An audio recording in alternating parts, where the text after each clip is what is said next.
ಗುಣಾಕಾರಗಳು ವರ್ಗ ಸಂಖ್ಯೆಗಳು. ಒಂದು ಸಂಖ್ಯೆಯನ್ನು ಅದೇ ಸಂಖ್ಯೆಯಿಂದ 2 ಬಾರಿ ಗುಣಿಸಿದಾಗ ಸಿಗುವ ಸಂಖ್ಯೆಗಳು: 1 ರ ವರ್ಗ 1, 2 ರ ವರ್ಗ 4, 3 ರ ವರ್ಗ 9, 4 ರ ವರ್ಗ 16, 5 ರ ವರ್ಗ 25, 6 ರ ವರ್ಗ 36, 7 ರ ವರ್ಗ 49, 8 ರ ವರ್ಗ 64, 9 ರ ವರ್ಗ 81, 10 ರ ವರ್ಗ 100, 11 ರ ವರ್ಗ 121, 12 ರ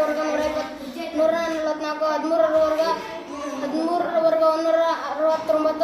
169, 14 ರ ವರ್ಗ 196, 15 ರ ವರ್ಗ 225, 16 ರ ವರ್ಗ 256, 17 ರ ವರ್ಗ 289, 18 ರ ವರ್ಗ 324, 19 ರ ವರ್ಗ 361,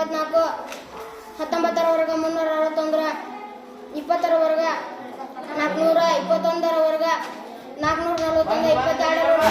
441, 22 ರ ವರ್ಗ 484, 23 ರ ವರ್ಗ 529, 24 ರ ವರ್ಗ 576, 25 ರ ವರ್ಗ